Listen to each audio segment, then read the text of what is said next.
Hello,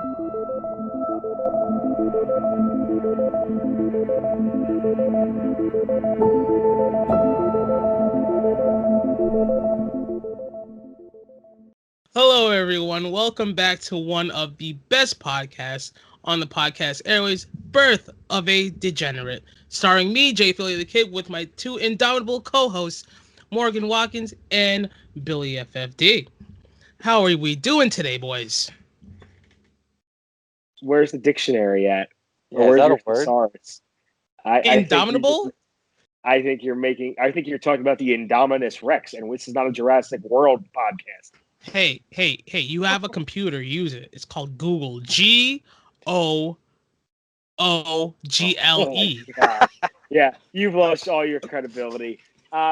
We tried it. It didn't work. Maybe we'll try it again next week. But yes, welcome to Birthing a Degenerate, brought to you by the boys of Betting the Diagonal. You have Billy, myself, and Jared here. Boys, how are we doing tonight? How's your March Madness going so far? Oh, it's wonderful and terrible at the same time.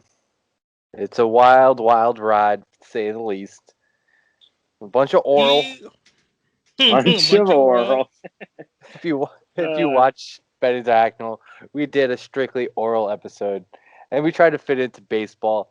Didn't really work out all that well. Jokes weren't hitting as well. Morgan thought they were. I mean, it's tough for a pitcher like Oral to hit, so I don't expect his jokes to hit all the time.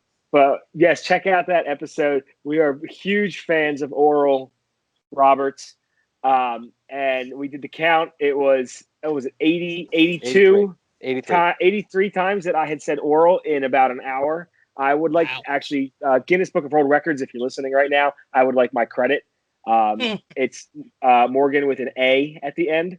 Anyway, it's definitely with an A. Boy, definitely not. When I see it spelled with an E, it very much rattles me very quickly. We know. Yeah, gets to me quick. Jared, what do you think of the tournament so far? I know you're not a huge college basketball guy, but you got to appreciate some good basketball action regardless. Oh yeah, of course. Being number one in the sleeper bracket league, I'm just enjoying being number one. But the downfall is that my Gauchos, man, I was all in on the Gauchos, man, Ariba, and it was more of audio. You're gonna get us canceled. Yeah, that's racist, Jared. That's not racist. For sure. Oh no. It's borderline. It's borderline. But yeah, the Gauchos were a pick that we all liked. Billy and I, and when we did our stuff, we both liked Santa Barbara there. The glory of March Madness is there's no guarantees, right? What do we say about guarantees? You might as well go take a shit at Morehead State if you want a guarantee. Oh boy, that's brutal. For the record, they only lost by one. We weren't too far off. No. We covered the spread, so easy. I mean, easy one for us for sure. Jared, so you kind of mentioned it. We have a big bracket going on for Betting the Diagonal right now. What was the word? Indomitable. This indomitable clown that we have sitting here, Schmitty Wergenstein, somehow finds his way on the top of the bracket. The kid knows how to just pick a rabbit out of a hat if I've ever seen one. Billy, except this rabbit has gold teeth. Guys I know, my gosh, one of the smartest college basketball guys I know finds themselves a little bit back. Now, boys, if I remember reading correctly, it looks like the two of you are going to have a showdown. Yep, it really relies on Saturday's game, or it's Saturday, right? Between Syracuse and Houston. If Houston wins, I win. If Syracuse wins, Jared wins, because he's the only idiot on the planet outside of Jim Boeheim that has Syracuse in their Final Four bracket. So, but that maybe Jared and Buddy were related or something with how faithful he is to him. I've seen Jared shoot a jump shot. There's no way they're related. You have? When? I've seen Jared try to shoot a jump shot before. See? Oh, you know what? Morgan's just mad that I've beaten him in 21 constantly, but it's okay. It's okay. Let's move on. I openly admit that I can't shoot. I'm not a shooter. I'm a passer.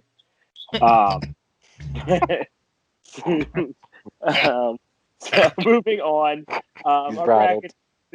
brackets are there still. I know, if I'm not mistaken, both of you guys are on Gonzaga to win the whole thing. Yes. I'm on Baylor, so we'll keep it locked and loaded. But it don't matter. You're out. They say I'm out, but you can never. What do you say about a man who's out? You're never out until you're dead. So I like my chance. I heard Jared singing before. Just gonna say. That's terrifying. All right, boys. Jared, last week was a nice, pretty cool, chill episode for you. Went over some easy things. Do you remember we talked about the common mistakes that we find in sports betting amongst like casuals and new gamblers? Do you remember what any of those mistakes were? Drunk betting with your emotions, and yeah, my favorite one, chasing losses, not chalking losses, chasing losses. God. You see? Once I start to think that I'm getting proud of you, I go 2 steps back and get more disappointed. Listen, that's why I never became a teacher. You know. Hey, chalk it up to the losses. But yeah, so real quick for those people out there, because you know what it is now. What is chasing losses? You know, what am I doing if I'm chasing a loss? You're just betting on the same team. I mean, they're on a bad streak, and you're just like, oh no, they're gonna get it this time. Oh no, they're gonna get it this time. No, they're gonna get it this time. And guess what? They just don't get it. They just don't get it. That's wrong, but it's also right. No. You did a very roundabout way to say a part of it right. Yeah. Okay, good. You gave us kind of the whole story. Billy, you want to fill them in? Yeah. So chasing losses is essentially trying to make money back after you've lost a bunch of bets. You place a bet that you might not know much about, like a Sichuan blue whales at 3:30 in the morning because you lost every single game. I don't know what you're talking about. We know everything about the Sichuan blue whales. I'm talking in Jared's terms. Jared doesn't know anything about the Sichuan blue whales. Yeah, he probably doesn't even know where Sichuan is. Probably thinks it's like in Japan. It's China. It's definitely China because I said Chinese basketball. Stupid. So, like in a way, you weren't wrong because like you can be betting on the same team over and over again, thinking it's gonna work, and it doesn't work. But then you're just betting like an idiot. That's a little bit different than chasing losses. Trying to recoup what you've already lost throughout the day. You know, try to double down on your bets. You know, like, oh, this team is down a half. Let me rebet it, and they're gonna win for sure. They're gonna win. Like when Morgan texts me, I text Morgan today saying, "Hey, the Bucks are gonna win this game, right?" Because I had them in a parlay. Yeah. I think they're gonna win. They should win. They didn't win. They did not win. I didn't chase my loss, was what I'm trying to say. I didn't go ahead and just double down on it. I let it ride. Yeah, so that's a very important one. That's one that everyone will fall in that rabbit hole real fast because sports gambling, as Billy, I'm sure, can attest to, is extremely frustrating. There's a reason why our hair is turning gray at such a young age. You know, it's a very stressful industry that we happen to partake in. But for as stressful as it is, the ride to that mountaintop, baby. Woo. Something else. Jared, you know all about that, watching Uncut Gems, don't you? Ooh, my boy Howard, man. All right, Jared. So that baby, woo. Tonight, I want to go out tonight we're gonna. Oh my gosh! Tonight, I gotta stop opening up these little doors for him to just never shut up. Yeah, please. Tonight we're going to switch things up a little bit. We're still going to talk gambling, but we're going to talk a different style of gambling. And we happen to have with us here tonight the number one DFS gambling guy at Fantasy Football Degenerates. The guy who knows what he's doing. The guy who can turn your $150 or $50 bet into $5,000. You know, guy who he's got magic hands, right? We're here, Billy. We're going to talk DFS tonight. What DFS is, what the little some strategies are, where you can do it. All right, that's enough of the fingers there. We don't need any jazz hands here. It's supposed to be magic hands, not jazz hands. These aren't spirit fingers. These are spirit fingers. Off the rails. We are gone. But Jared, what do you think? What do you think DFS is before we get into it? DFS is daily fantasy sports, so you're just betting on like a team or a game for that day, basically. You're not doing, like this week and next week and next week and next week. You're just doing like that game or that matchup or whatever. Somewhat. You have the right gist, but it's not the game necessarily. It's the individual players in the game. So with Billy, his specialty being NFL, this might be him taking Christian McCaffrey as his running back for X amount, and then taking Ryan Fitzpatrick as his quarterback. Saving his money somewhere else, kind of thing. We'll get into that in a moment, though. But DFS is another fun way for anyone that doesn't want to deal with the complete sweat of a D2 or a Chinese Basketball Association game at 3:00 in the morning with true degenerates. DFS is a great substitute for that, where you can kind of enjoy the perks of fantasy sports, whatever it is, baseball, football, golf, everything, and really just take it to one day at a time. You might be out of your fantasy football season. One of my leagues this past year, I went, I believe it was 1-11 or 1-12. Not good. 1-12. 1-12, not good at all. So it gives me a chance where, all right, I'm already losing a ton of money as is. Might as well, if I have no interest in this fantasy team, let's add a new one today. Let's maybe get some guys who actually will show up and do something. Mm-hmm. Billy, you're a DFS connoisseur. What are your thoughts? DFS, to make it a little bit more simpler, you're essentially creating a fantasy team for every weekend, or one weekend. Really, it's really for one weekend. You're using a salary cap of $50,000 on DraftKings or $60,000 on FanDuel to create the most optimal lineup that will score you the most points.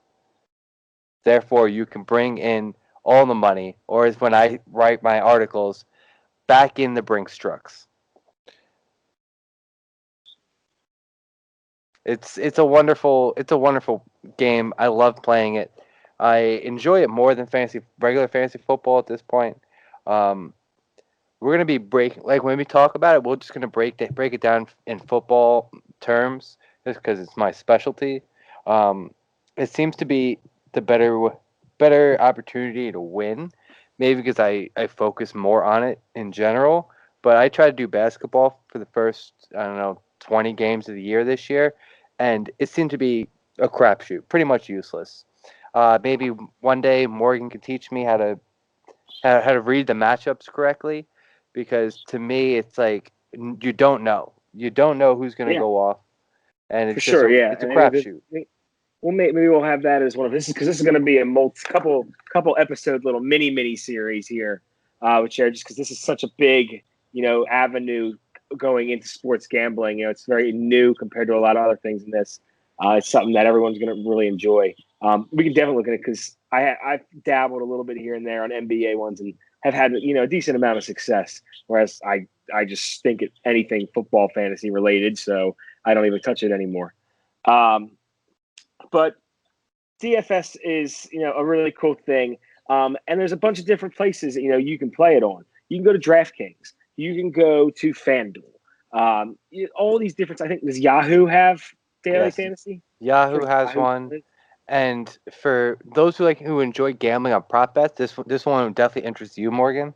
There's a new site that just came out this past season called Monkey Knife Fight, where you have to set up a group of players.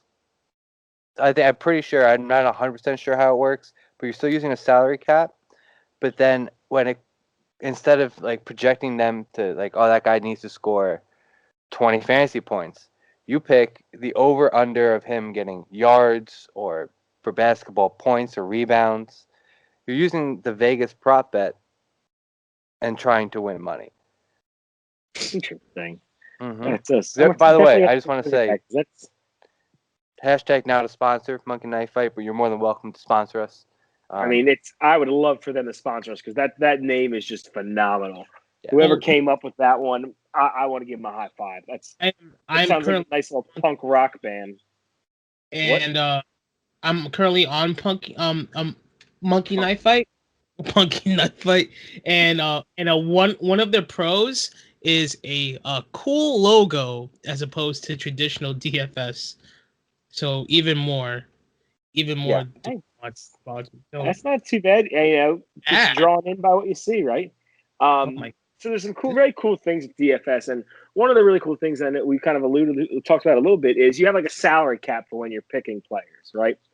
So each player is allocated a certain value towards how they are, with your top tier, like Patrick Mahomes guys, being worth, I don't know, what's Patrick Mahomes usually worth? 12,000? No, it depends what platform you play on. DraftKings, most of the year, he was around 85 to 8,500 to 9,000. So it's almost a fifth of your salary cap to have that quarterback. Your way you think, and typically speaking, it's not like you're filling up, everything. You have very, similar to most sports. You have your quarterback. Some of them you only do one or two running backs. You could have maybe two receivers and a tight end. You have a defense, and I guess you have a kicker as well. So you have like your full fantasy line, but you got to allocate your money out. And like how Billy was saying with DraftKings, what it looks like, each site that you can place these DFS bets on has a different salary cap for you. So DraftKings, their salary cap is $50,000, right? That's the money that they let you allocate out to the players that you're going to purchase for those games. FanDuel is $60,000. Now, that's going to mean that their values of the players in those platforms are going to be different. That means DraftKings, Mahomes might go for $8,000, whereas in FanDuel maybe he's $9,000. Exactly. They're going to balance it out so that they might make it look like you're getting a better deal with more money to pick players, but it's like how in retail you put a sticker to $16.99 instead of $17. That's how I sell rule. $16.99 100 times over. Mm-hmm. Yep, it's the easiest trick in the book. But when you're setting it, it's pretty simple how it works. You set your lineup, watch the game, sit back, relax, and if your team wins, you win money. Right? Sounds pretty good. Sounds simple enough. Yeah. So it's not. It's definitely not, but it's the idea behind it is definitely simple enough, because there's been days where I'm like, oh man, let me just throw in these random players, and hopefully I win a little bit of money, and I do win a little bit of money. I just wanted to go backtrack a little bit for DFS, for like the regular, like what they call a slate. So like it would be a set of games is called a slate. So it'll be like for a Sunday football, you would play all the 1:00 games and all the 4:00 games, and the late night game is one by itself, and we'll get into that at a different time. You get one quarterback, you get two running backs, three wide receivers, one flex position, and one tight end, and a defense. So usually, regular. Yes. Lineup. Without a kicker. I know Morgan said there's a kicker. There's definitely no kicker in like a regular slate. If you go into like a single game, bet your sweet ass, I'm in there with a kicker. I'm in there with Young Way Cool. And as far as the different ways to play, like different platforms, for DraftKings, they use full point PPR, which is what me and our home league plays, Jared. And then I don't know if you play half point PPR, which is same thing. For those, for those I think ignorant swines at home, a PPR is point per reception. Those are the ones who think low scoring matches are more fun than shootouts. Get the heck out of here, a bunch of losers. But the nice thing that comes out of DFS is you're going to be in a pool of, say, maybe 100 people competing for this prize. It's not going to be, typically speaking, just the first place guy wins a prize. It could be first place wins 50% of the money from the pool. Second place maybe wins 25%. Third place maybe wins 15%. And then fourth and fifth each get 5%. So they want to divvy it out. They want to keep you involved in it, especially in a field where there's so many people you're going up against, as opposed to a normal sports betting. You're just betting that game individually. You're not going up against somebody else on the other side or anything like that. They want to keep you involved. So there's plenty of different games to play. Like you can play a tournament, and for that there's all different sorts of entries, and you play a 25-cent tournament. You put 25 cents of your own money in. 50 cents. It goes all the way up to $1,500 tournaments. Jesus. Yep, and a lot of those are you can play up to 150 lineups, so you can play 150 lineups in one tournament, just in hopes that one of them wins and you win $100,000. Tournaments, I pretty much stay away from. I always play them, but I never really recommend them because they're hard to win. You know, like these upper echelon people who like do this for a living. There's people out there who play DFS for a living. It's all they do. They just sit there and they computer generate 150 lineups, and they make a profit on it, which is it's fun, I guess, for them. The American dream. Yeah, you know, they just press a button and they make the lineups for them. I don't know how that works. What I do, I like to play the cash games, which is where I've had the most success. Most of these people aren't using algorithms to get to where they have to be to win money. There's a couple different ways. There's 50-50s, which is half the entries they win half money. The pool wins, half the pool loses. Yep. You have double up, triple up, all the way up to 5 times. Those are usually pools of like 30 to 50 people. Depends on which one you want to join. That's kind of where I stay in, the triple up, quad up. So like I'll play a $5 game, $20 game, whatever it is. So say I play a $5 game, hoping to win 15. I only have to be in the top third. I only have to get in the top 10 out of 30 people.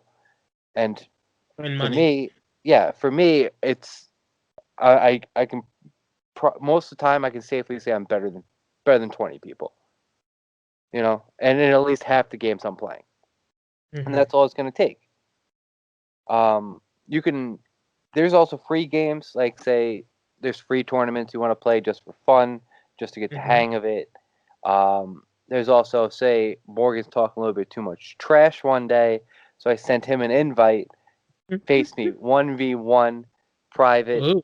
Oh yeah, we can just throw some biscuits out there each way, winner take all. Put Billy in his place one of these nights after I beat him in PGA also. Oh, no shot. And what I love, why I switched to DraftKings almost exclusively, is because you can do like almost like a season long, like every week you play whoever you want. Like, you know, you set your lineup however you want it to be, but you can do like a fantasy league. So it keeps track of how many people won, like who won.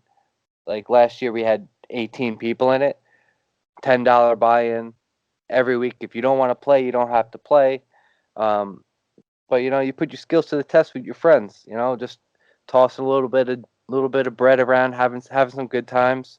Especially if you're out of your fantasy league, it's a great way to do it. I definitely see an uptick in when I write my articles around week like 8 or 9, when a lot of people are out. Just out. Yeah, you got the people like me who've been. I'm just done. I can't win a game to save my life. Yeah. All right.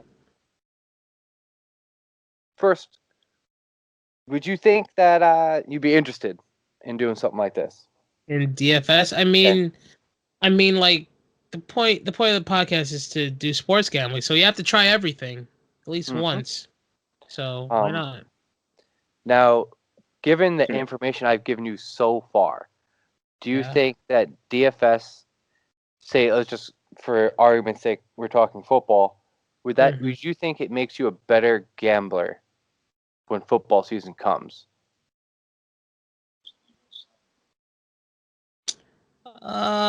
Maybe. I'd say yes. I definitely say yes. I would say yes because with DFS you're basically looking at the value of everything. So like when it comes to like a league, you're like well, you know, what's the value of taking this guy at this round and whatnot. So like you see values, you got a good grasp of the value of your pick, and you make smarter decisions. I think one of the best things that makes it so great, and I think that it'll it really helps you out in your regular gambling on a game and everything. You get a little bit more deeper insight into the player. What he was, give me a run. Give me what was the backup running back for McCaffrey? Mike Adams, is that his name? No, Or, Mike Davis. Mike Davis. Mike Davis won Mike me Davis, so right? much money this year. He's a great example of a player, great for DFS, and I'm sure won a lot of people some leagues this year. It's when McCaffrey goes out. All right, this is our chance. While we're picking our players for DFS, maybe Mike Davis is my guy I want to take. Let me see what the Falcons defensive line does against the run. Let me see how many yards per touch they give up to running backs, yards per catch to a running back. Maybe I want to take a wide receiver. Depends on what the league. How many receptions per game does their top corner give up to their number one receiver? It gives you a better idea of what you're ultimately gambling on as a game as a whole, which will help you make a more informed pick. Absolutely. And the first thing I look for when trying to find different players to play, I look at the over and unders on the slate first. The games who have the highest over under is the game that you're going to want to play. So say, I don't know. I'm just going to use the example for the Super Bowl. The over under was 52.5, I think it was. Mm-hmm. I think so. Say you have 2 games at 52, 1 game at 45, a game at 55. You're gonna try to play the more players that are in the game that has the over under of 55 than the game you're gonna have that has over under of 45, because there's more opportunities to score, more opportunities for a touchdown, more opportunity for fantasy points. All that being said, all that adds up is the cash in your pocket. Mm-hmm. So it all relates, but sometimes you miss things when you're gambling. When you're looking at full teams together, you're like, oh, this offense is going to do this, that defense is going to do that to that player, to that offensive line, but you're not always looking at, oh, well, that defense is good against the run, but they're terrible at at defending pass catching running backs, or defending a screen route, something like that. That's all the stuff that goes into DFS. There's a lot of things that it takes to be successful at DFS, but a lot of times, a lot of it goes out the window. Once the football gets snapped, you never know what's going to happen. Once the ball's in the air for the tip off, you never know what's going to happen. It's just it's like a regular bet. Was it 2 years ago the Dolphins beat the Patriots at the very last second, right? Oh yeah. Who would have saw that coming? The Patriots were a juggernaut at that point until they just ended up falling apart after that game. It gives you a great idea for what side you maybe want to be on a pick. See what value you have in a player. I think my personal take, a great player to look at. You can do a ton of research that helps your pick in general is like Alvin Kamara. As not a guy who's going to run between the tackles, but how many touches is he going to get against a top tier defense that he maybe goes up against this week? What do they do against them? Okay, that's going to change some things for me. Maybe Alvin Kamara is being overvalued now in DFS, and he's going to have a very tough matchup that maybe the casual people, a lot of people going on DFS are a little bit more casual, doesn't see the value in taking a different player. I don't know anyone. Ito Smith, for whatever reason, for Atlanta. Maybe he has a great matchup against the team. They say like the Raiders, who have struggled against the running back for the past 3 years. I don't know, just picking random stuff out there. Definitely makes it a lot of fun. You can learn a lot of cool things as well about some of your teams out there. And it'll for sure make you a better fantasy football player, for sure. Unless you're me, then you're just not good. But listen, for those listening, I also am on a fantasy football podcast, Fantasy Football Degenerates, the mother podcast to this, whatever you want to call it, the father podcast. It's 3 dudes being called the mother podcast, a little bit weird. Morgan doesn't listen to it. We're going to call it the Pod Father. We call it the Pod Father. Morgan doesn't listen to it. Morgan doesn't slide in my DMs. Morgan asks for no help, but then complains to me. Yeah. Just a man That of honor. Jared won the fantasy league. And That's a man what of honor happened. in fantasy sports sets his own lineup, sits there aimlessly on the toilet for 3 hours while his leg and ass goes numb, researching every little thing that might help make the right pick for that day. Put the right player in the lineup. Put the right flex in. Just to watch Adam Thielen not score a goddamn point. All you had to do, slide in my DMs. I say it Yeah. at the end of every episode of. I tweet out every weekend. Every weekend, Jared can attest because Morgan saw. He does. He even said it. Yeah, I'm very well aware. I see it all the time. I tweeted out, ask me any and all fantasy football questions. That is me. I am the guy who's giving out these winners, losers, whatever it may be. You know, I always put my money where my mouth is. I win people championships, Morgan. But let's get back to DFS. Please. I just want to say we're gonna cut it soon. I just want to say that there's a few things that go into being successful. There's a lot of research involved. There's a lot of finding the right matchups involved. So even if it's like for a running back, it would be against just a whole defense as a whole.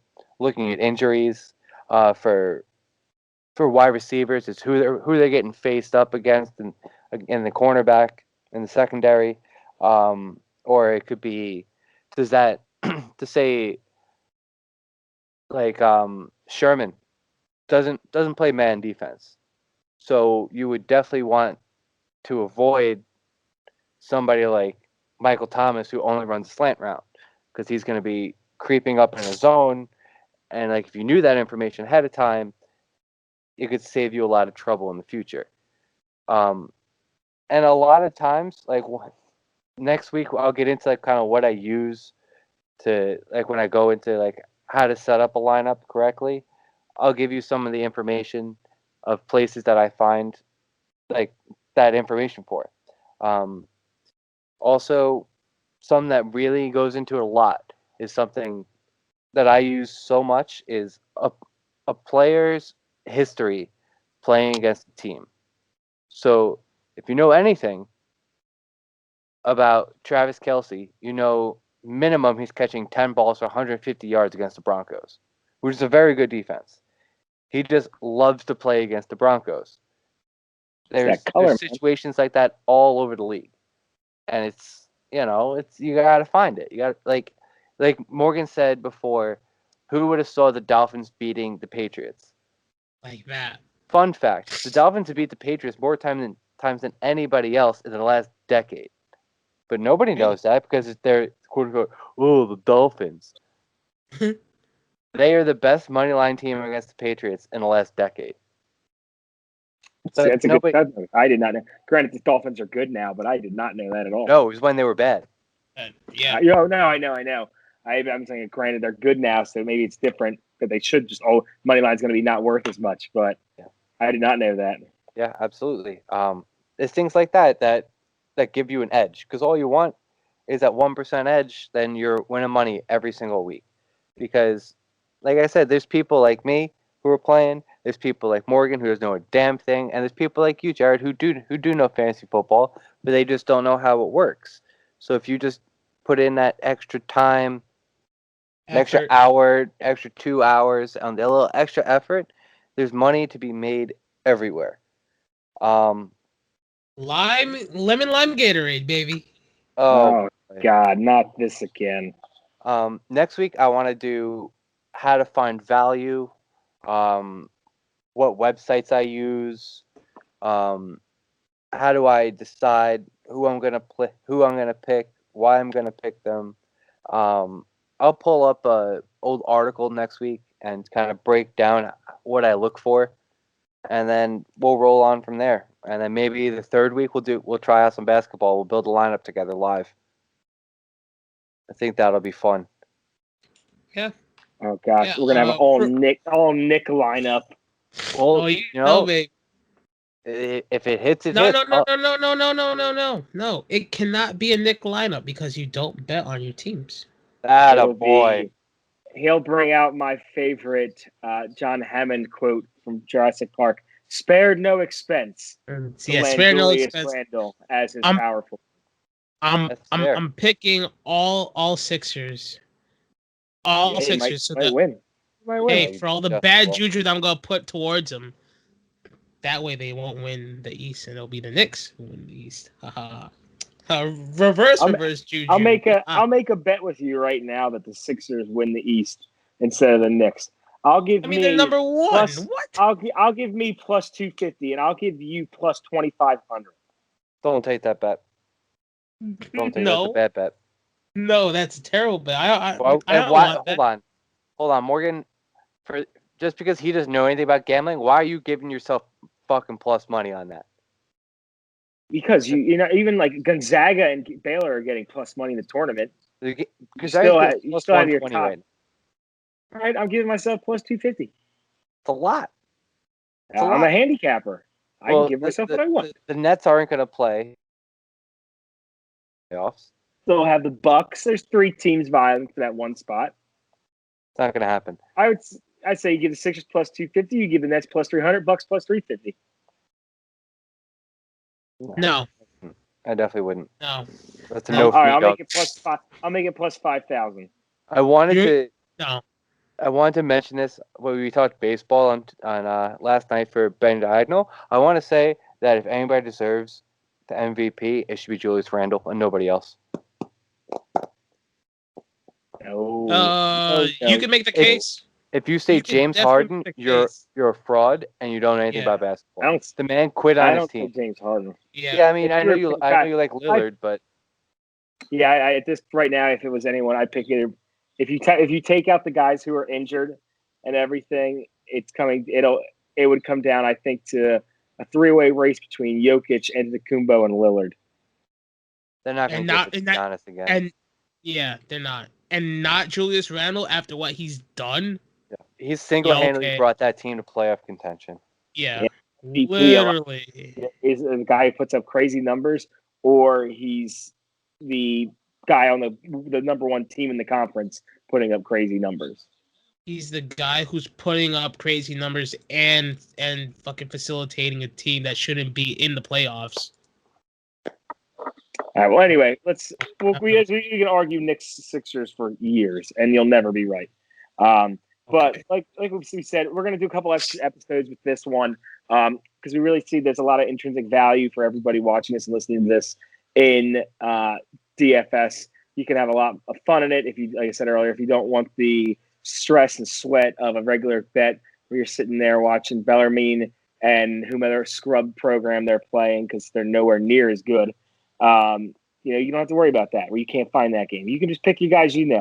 Jared's a big Giants fan. Maybe he likes Kyle Rudolph over that first week of the season, score a couple tutties against his former team. Who knows? But anyway, as we close out every show before we shut it down, Jared, give me some picks for tomorrow, Saturday, March 27th. Tomorrow, March 27th. I have the whatchamacallums, the Mavs at New Orleans. JJ Redick revenge game.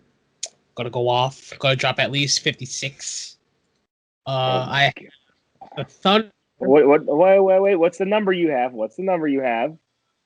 He's gonna drop at least 36. No.